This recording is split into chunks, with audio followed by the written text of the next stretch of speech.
ଅଛନ୍ତି ଅବଶ୍ୟ କିନ୍ତୁ ଶିବ ଆଉ ବିଷ୍ଣୁ ଭିତରେ କିଛି ଭିନ୍ନତା ବୋଲିତେ ନାହିଁ।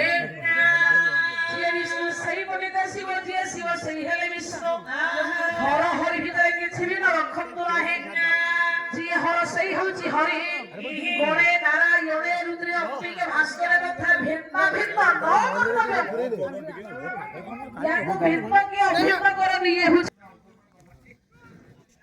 ପବିତ୍ରମୟ କମିଟି କର୍ମକର୍ତ୍ତା ମାନଙ୍କୁ ସ୍ୱାଗତ।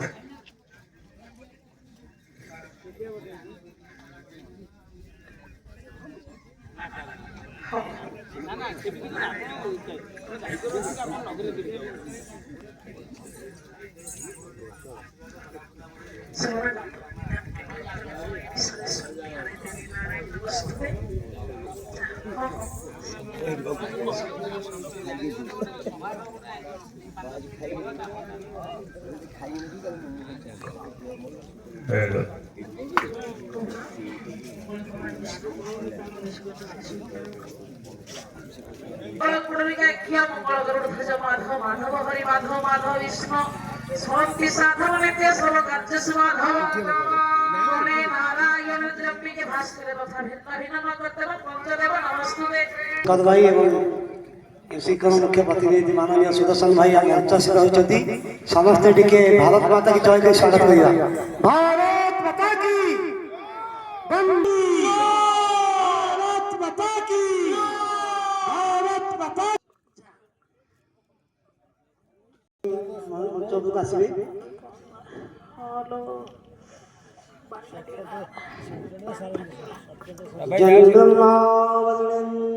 रुद्रमरुतः स्तुयन्ति देवैस्तवैर्वेदैः सङ्गं क्रमोपनिषेधयन् दयन्ति जनशमगः धनावस्थिततर्गते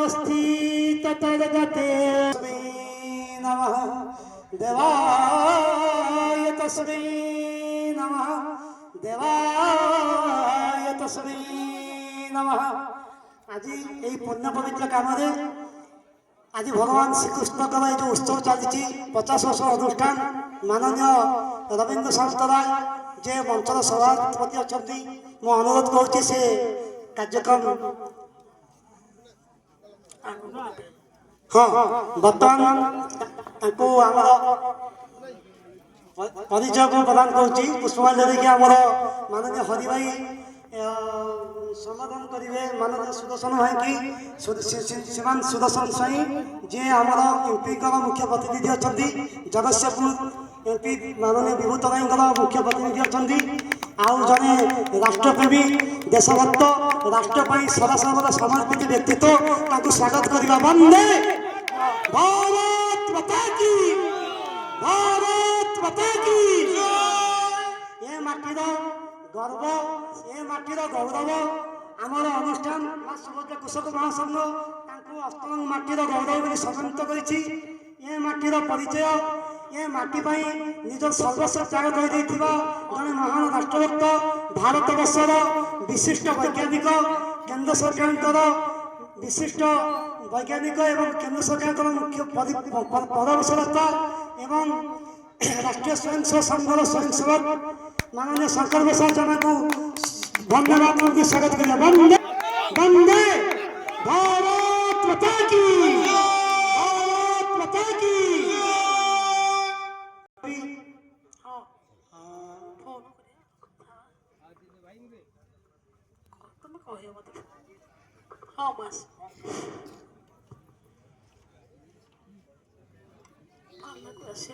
ओम शांति। प्रथमे जो महाशय संपत्ति होनी मुझे महाशय को गोटे परामर्श दूसरी मो क्षुद्र बुद्धि आपण ए हरिसहदेव जो बटवृक्ष अच्छी नेशनल ट्री से गुआ के मानसिक करी बसंत घरे आंठुआ गोपाल फटोटे रखंतु दैनिक आंठुआ गोपाल जो मंत्र उच्चारण करने को आपण स्त्री को परामर्श दिंतु ताले निश्चित भाव पुत्र कि कन्या संतति हम ये विश्वास ହରିସହଦେବ ପୀଠରେ ଅଛି ଶିଶୁରେ ଏଠି ମଧ୍ୟ ଅଛି ଆପଣଙ୍କର ଭୋଗ ହବ ଶେଷକୁ କେବଳ କ୍ଷୀରି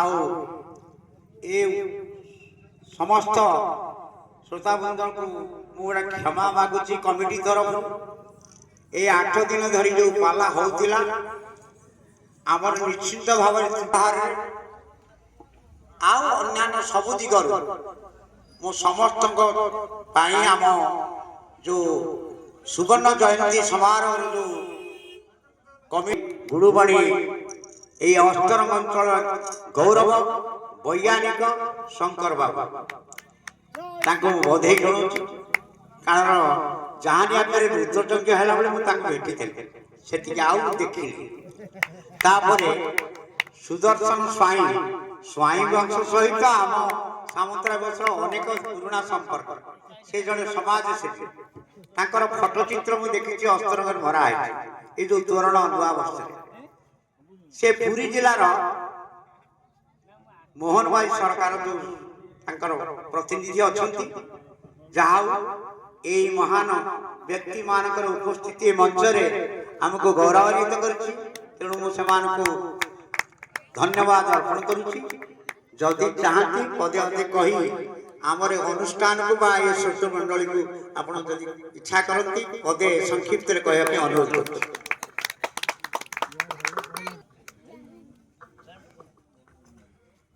আজি এই 6টি গ্রামকে নিয়ে সুবর্ণ জয়ন্তী পালন করা যাচ্ছে এই অনুষ্ঠানর পালা মাধ্যমে উপস্থিত অনেক মঞ্চাসীন এই অনুষ্ঠানর সম্মানীয় সভাপতি রবীন্দ্র সামন্তরায় মহোদয় উপস্থিত অনেক আজির ए मंचर मुख्य आकर्षण मुख्य अतिथि आम समस्त को आध्यात्मिक कौन सनातन धर्म कौन एवं आम मान समाज रे किपरि हिंदुत्व स्थापित करने को पड़िबो जे प्रेरणा जगाउछंती जने समाजसेवी वैज्ञानिक बड़ भाई शंकर जेना महोदय मंचासीन अछंती जने राष्ट्रीय स्वयंसेवक संघर मुख्य कार्यकर्ता आम अस्तरंग अंचल धीरेन बारिक महोदय उपस्थित এই অনুষ্ঠানর সমস্ত সদস্যবৃন্দ উপস্থিত সমস্ত বুদ্ধিজীবী मोर मातृशक्ति एवं आज यही कार्यक्रम को सफल करने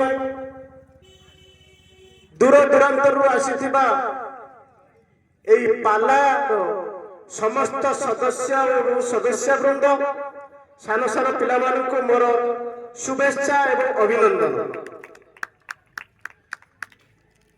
आज मु आपन पाखरे क्षमा मागुची मु ए पाला परिवेशन समय रे व्याघात सृष्टि हैला आमे किछि समय पूर्व आसबार थिला किंतु गोटे कार्यक्रम आमर काकड़पुर थिला दोल महोत्सव कार्यक्रम आमर मान्यवर मंत्री सेठी उपस्थित थिले संपत चंद्र स्वाई महोदय तेणुक आसबार विलंब है से क्षमा मागुची आपण मान पाखे एभली एक कार्यक्रम यही 6 गोटी गाँ को नहीं आम ओडिशा रे कौन सी जगह एमती मिलबनी राति 11 एत संख्यार समस्त बुद्धिजीवी माने बसचंती एवं उपभोग करछंती। साधारणतः गाँ गली में पाला हेले आमे देखिछु से आधा घंटा घंटे रुहंती तापर समस्ते पढ़ाती आमर गायक महाशय कि महाशय आउ जो रहिले आमर ସମସ୍ତ ପାଳିଆ ଭାଇମାନେ ସମସ୍ତେ ଦର୍ଶକ ଅଭାବରୁ ନିଜର ମନକୁ ବହୁତ ଦୁଃଖ କରିଥାନ୍ତି। କିନ୍ତୁ ଆଜି ଗର୍ବର ବିଷୟ ଏ ଅସ୍ତରଙ୍ଗ ଅଞ୍ଚଳରେ ଏତେ ସଂଖ୍ୟାରେ ସମସ୍ତେ ମା ମାନେ ଏବଂ ବୁଦ୍ଧିଜୀବୀ ମାନେ ଉପସ୍ଥିତ ରହି ଏ କାର୍ଯ୍ୟକୁ ଆଗକୁ ନେଇଛନ୍ତି। ସେଥିପାଇଁ ମୁଁ ସମସ୍ତଙ୍କ ପାଖରେ କୃତଜ୍ଞ ଜଣାଉଛି। ତା ସହିତ ଏ ଅନୁଷ୍ଠାନକୁ ଯେଉଁମାନେ ଗଢ଼ି ତୋଳିଥିଲେ ଏବଂ ଯେଉଁମାନଙ୍କର ପରିକଳ୍ପନା ଥିଲା ଆଉ ଆଜି ଏ ସୁବର୍ଣ୍ଣ ଜୟନ୍ତୀ ପାଳନରେ ଯେଉଁମାନେ ଅବସ୍ଥିତ ଅଛନ୍ତି, ମୁଁ ସମସ୍ତଙ୍କୁ ଯେତେ ଧନ୍ୟବାଦ ଦେଲେ ବି କମ୍ ପଡ଼ିବ। ଏଭଳି ଏକ ପରିକଳ୍ପନା ହୁଏତ ଆମ ଓଡ଼ିଶାରେ ବିରଳ। ମୁଁ ବେଶୀ କିଛି କହିବିନି, ସମୟ ନଷ୍ଟ କରିବାକୁ ଚାହିଁବିନି। ଏ ଆମର ଭାଷଣବାଜିର ସମୟ ନୁହେଁ। ଆପଣମାନେ ସମସ୍ତେ ଉପସ୍ଥିତ ଅଛନ୍ତି ପାଲା ଦେଖିବା ପାଇଁ, ଆଉ ସମସ୍ତଙ୍କର ଶ୍ରଦ୍ଧା ଅଛି ଏ ପାଲା ପ୍ରତି।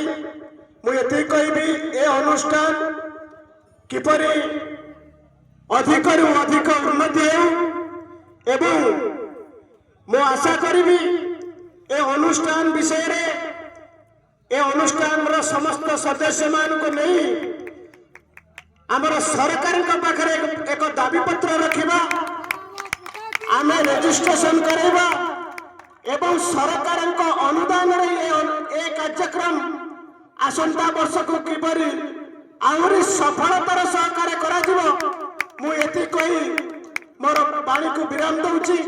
ନମସ୍କାର। ସୁଦର୍ଶନ ବାବୁ ସେ କୃଷ୍ଣଙ୍କର ଯୋଉ ଚାରି ଆୟୁଧରୁ ସେ ହେଉଛନ୍ତି ଯୁବକ ପିଲାଟି, ସେ ନିଜର ସ୍ୱଦର୍ଶନରେ ସୁଦର୍ଶନ। ତେଣୁ ଆପଣମାନେ ସବୁ ସ୍ୱଦର୍ଶନ କରନ୍ତୁ, ଅର୍ଥାତ୍ ନିଜକୁ ଦର୍ଶନ କରନ୍ତୁ। ଆପଣ କିଏ, କୋଉଠୁ ଆସିଛନ୍ତି, ଆତ୍ମସମୀକ୍ଷା କରନ୍ତୁ। ଯାହା ହଉ ଧନ୍ୟବାଦ। ଏହା ଏକ ରାଜସ୍ୱ ଗୋଚର ଜମି ହେଇଥିବାରୁ କୌଣସି ନିର୍ମାଣ ହେଇପାରୁ। ଯଦି ସୁଦର୍ଶନ ବାବୁ ରେଭିନ୍ୟୁ କଲେକ୍ଟରଙ୍କର ପରମିଶନ ଆଣି ଏହା 5 ଏକର 42 ବିଶିଷ୍ଟ ଜମିକୁ ଛୋଟିଆ এই ପାଲା ପାଇଁ ଉଦ୍ଦିଷ୍ଟ ଏକ ଗୃହ ନିର୍ମାଣ କରନ୍ତେ, ଯାହାକି ମୁଁ ପ୍ରକାରାନ୍ତରେ କହୁଛି କ'ଣ ନା ଏହା ଗୋଚର ହେଇପାରିବ, ବନୀକରଣ ହେଇପାରିବ। ଆଉ ଯୋଉ ଘରଟା ସେଇଟା ହଉଛି ଗାଈ ଗୋରୁଙ୍କର ଛାଇ ପ୍ରଦାନ କରିବ। ସେଇଭଳିଆ ଘରଟା ହେଲେ ଆମ ପାଲା ପାଇଁ ଯଥେଷ୍ଟ ହେଇଯିବ। ପାଣି କୁଣ୍ଡ ଥୁଆ ହବ, ଗଛ ଲାଗିବ, ଦିଆହେଇକିରି ଘେର ଦିଆହେଇକି ଏବଂ ଛାଇ ହବ, ଓପନ ସେଟ୍ ମୁକ୍ତାକାଶ ରଙ୍ଗମଞ୍ଚ ହବ। ତାହେଲେ ସରକାର ମନା କରିବନି ବୋଧେ। ତେଣୁ ଏତିକି ଯଦି ମୋହନ ସରକାରଙ୍କର ଦୟା ହୁଅନ୍ତା ସୁଦର୍ଶନ ବାବୁ ଜରିଆରେ, ତାହେଲେ ଆମେ ସମସ୍ତେ ଏ ଅଞ୍ଚଳବାସୀ ଉପକୃତ। ଧନ୍ୟବାଦ। ଏବଂ ଶଙ୍କର ବାବୁଙ୍କୁ ଅନୁରୋଧ କରୁଛି ତାଙ୍କ ବୈଜ୍ଞାନିକ ଦୃଷ୍ଟିକୋଣରୁ ସଂକ୍ଷିପ୍ତରେ ଆଭାସ ଦେବେ, ଆମମାନଙ୍କୁ ଉତ୍ସାହିତ ଦେବେ।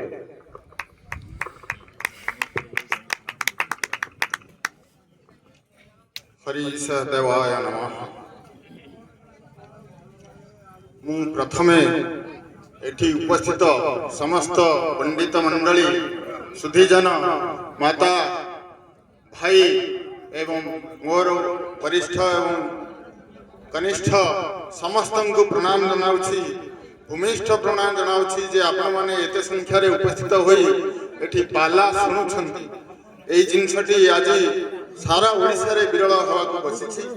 ଆପଣ ଏହି ହରିସହଦେବ ପୀଠରେ 6 ମୌଜା ମିଶି ଯେଉଁ ପାଲା ଆୟୋଜନ କରିଛନ୍ତି, ସେଥିପାଇଁ ବହୁତ ଖୁସି।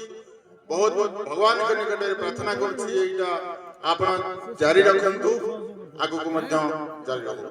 ଏଠି ପାଲା ପରିବେଷଣ କରୁଥିବା ଉର୍ମିଳା ମାତା, ଯେ କି ଆମକୁ ଆଜି ମାତାଙ୍କ ଗର୍ଭରୁ କିଭଳି ସନ୍ତାନ ତାର ଜ୍ଞାନ ପ୍ରାପ୍ତି କରେ ସେ ବିଷୟରେ ଶ୍ରବଣ କରାଉଛନ୍ତି।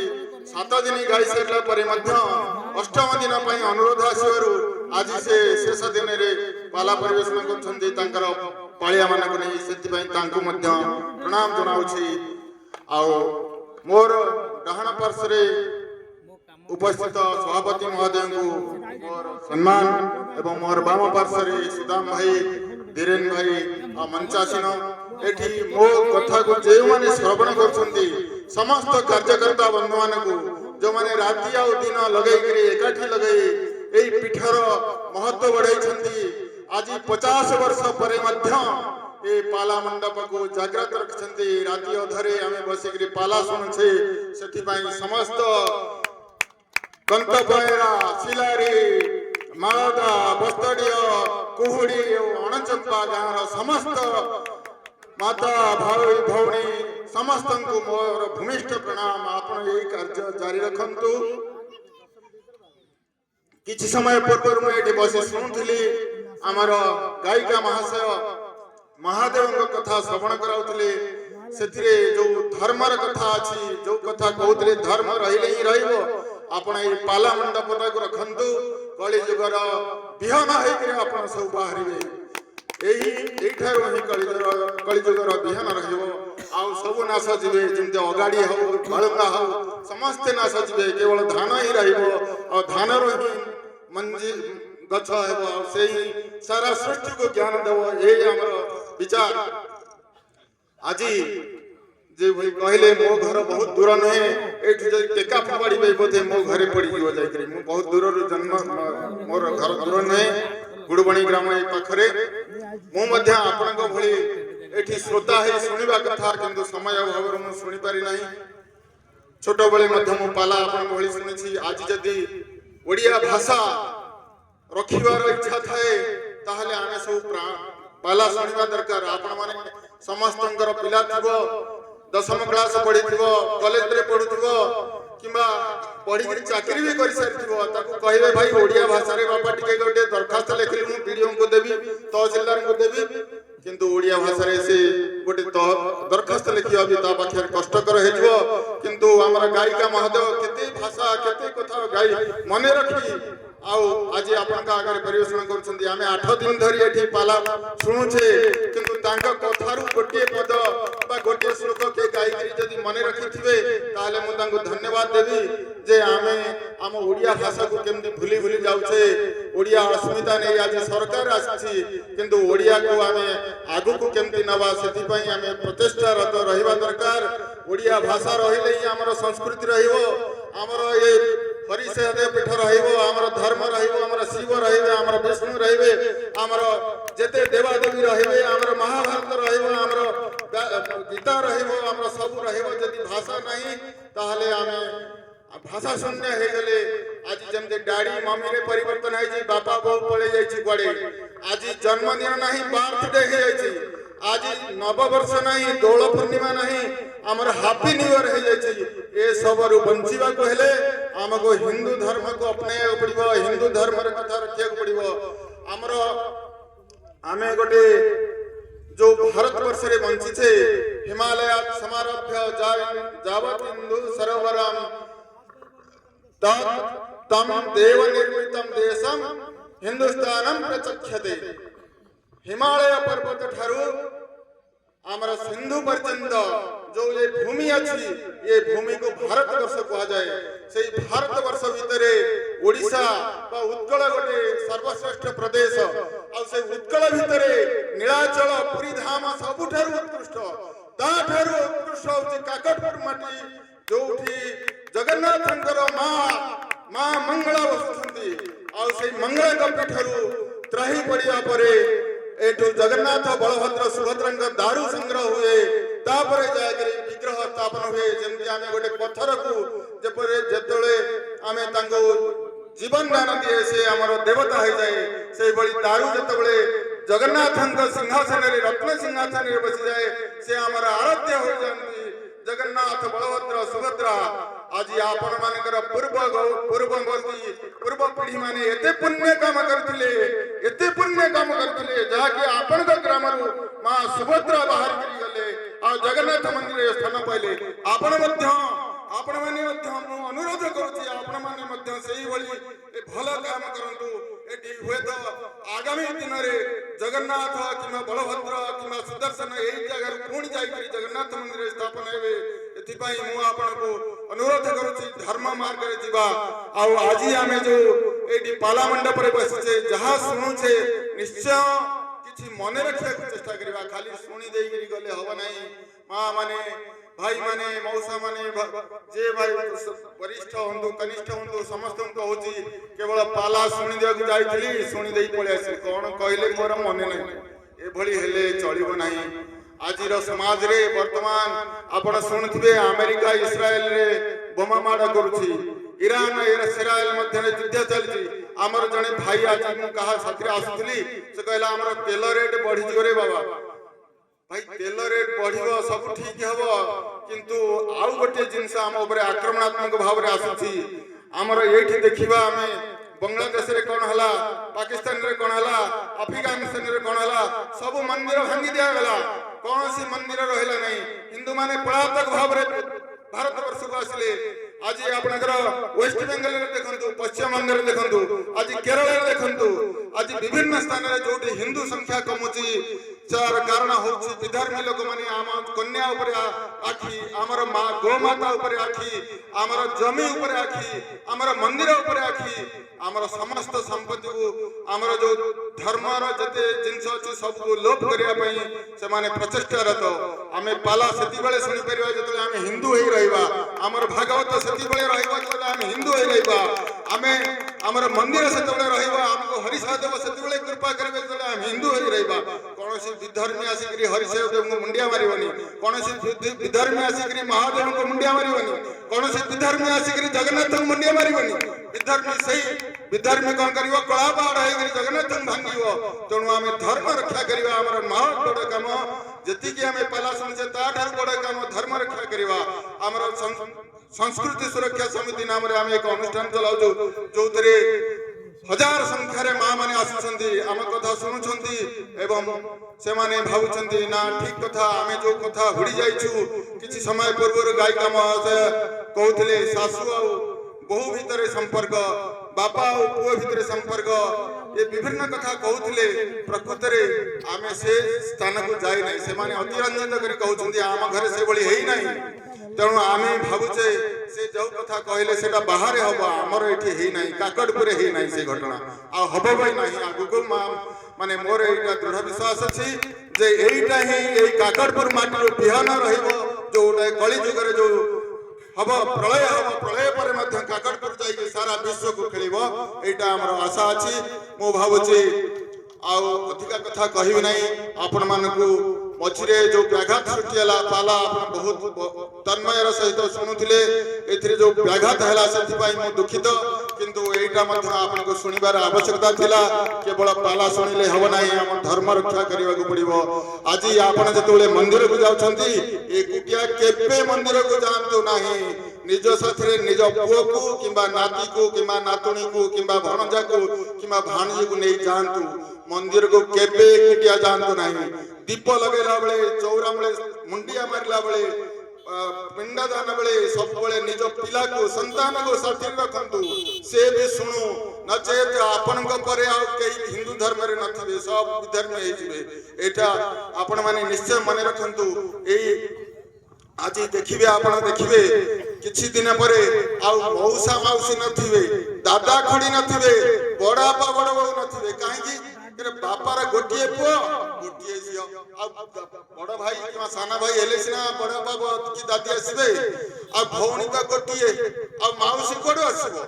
ତେଣୁ ଏଇଟାକୁ ବଞ୍ଚାଇବାକୁ ହେଲେ, ଆମର ହିନ୍ଦୁ ସଂସ୍କୃତିକୁ ବଞ୍ଚାଇବାକୁ ହେଲେ କୁଟୁମ୍ବ ରକ୍ଷା କରିବା ଜରୁରୀ। ଆମ ପରିବାରରେ ଅନେକ ଜନ୍ମ ହଉଥିଲେ, ଆଜି ଆପଣ ଦେଖନ୍ତୁ ବିଧର୍ମୀ ମାନେ ଯୋଉମାନେ ଏଠି ଅଛନ୍ତି, ସେମାନଙ୍କର ଗୋଟିଏ ବାପା ମାଙ୍କର 10ଟା ସନ୍ତାନ। ଆପଣ ଯଦି ସିଢି ପକେଇଦେବେ, ସିଢି ତଳଠୁ ଉପର ପର୍ଯ୍ୟନ୍ତ ଲାଗିଯିବ, ପ୍ରତ୍ୟେକ କଇଁଆ ତାଙ୍କ ମୁଣ୍ଡରେ ଛୁଇଁବ। କିନ୍ତୁ ଆମ ପରିବାରରେ ମୁଁ ଯୋଉ ଜନ୍ମ ହେଇଥିଲି, ମୋ ବାପାର ଆମେ 6 ଜଣ ପିଲା ଜନ୍ମ ହେଇଥିଲୁ, 5 ଭାଇ ଗୋଟିଏ ଭଉଣୀ। କିନ୍ତୁ ଆଜି ଆମ ମାନଙ୍କର ଯୋଉ ପିଲା ଜନ୍ମ ହଉଛନ୍ତି, ଗୋଟିଏ ପୁଅ ଗୋଟିଏ ଝିଅ। କଣ ହବ? ସଂସାର ରହିବ ତ? ଆମେ ହିନ୍ଦୁ ମାନେ ବଞ୍ଚିବା ତ? ଏଥିପାଇଁ ଆପଣ ମାନେ ଚିନ୍ତିତ ହେବା ବହୁତ ଜରୁରୀ ଅଛି। ତେଣୁ ମୁଁ ଭାବୁଛି ଆଉ ଅଧିକା କହିବି ନାହିଁ, ଏଇଠି ଆପଣଙ୍କ ପାଖରେ ମୋ କଥାକୁ ସମାପ୍ତ କରୁଛି। ଆଉ ମୋ ପାଇଁ ଇଶାରା ଆସିଗଲାଣି ଏଇଠି କଥା ରଖିବା ପାଇଁ। ବହୁତ ବହୁତ ଧନ୍ୟବାଦ ମତେ ଶୁଣିଥିବାରୁ।